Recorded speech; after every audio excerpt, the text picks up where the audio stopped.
প্রিয় ভাই ও বোনেরা, আপনি কি জানেন এমন কিছু আমল আছে যে আমলগুলো করলে আল্লাহ আমাদের জান্নাত দেবেন বলে প্রতিশ্রুতি দিয়েছেন। আজ আমরা জানব এমন 5টি আমলের কথা যেগুলো সহজ ও ছোট হলেও প্রতিটি আমাদের জান্নাতের পথ তৈরি করে দেয় ইনশাআল্লাহ। চলুন শুরু করি। 1. নিয়মিত সালাত আদায় করা। রাসূল সাল্লাল্লাহু আলাইহি ওয়াসাল্লাম বলেছেন, من صلى الفرضين دخل الجنة। অর্থ, যে ব্যক্তি ফজর ও আসরের নামাজ পড়ে সে জান্নাতে প্রবেশ করবে।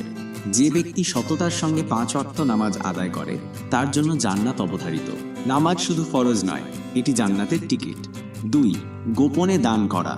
আল্লাহ বলেন, إن تبدوا الصدقات فنعما هي وإن تخفوها وتؤتوها الفقراء فهو خير لكم।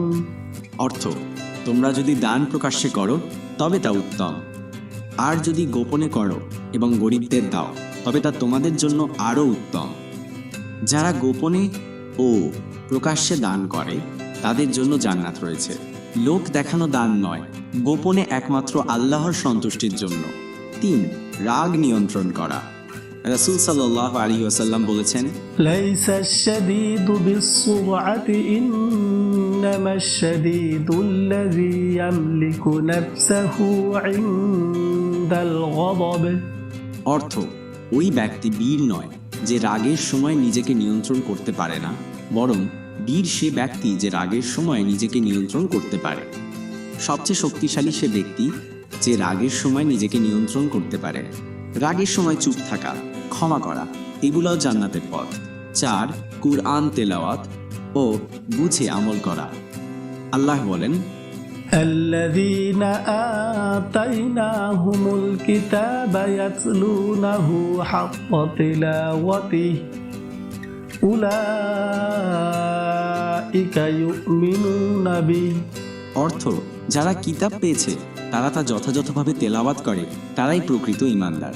যারা কুরআন পড়ে, শেখে ও অনুসরণ করে তাদের সঙ্গে থাকবে ফেরেশতারা, আর তাদের জন্য রয়েছে জান্নাত।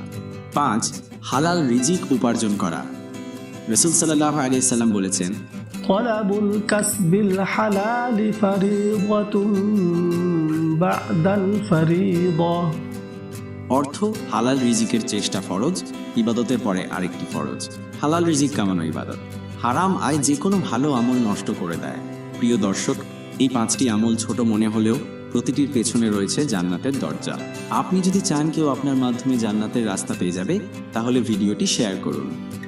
যদি ভিডিওটি ভালো লেগে থাকে লাইক দিন, কমেন্টে লিখুন, আল্লাহ আমায় জান্নাত দান করুন। আল্লাহ আমাদের সবাইকে আমল করার তৌফিক দিন। আমিন।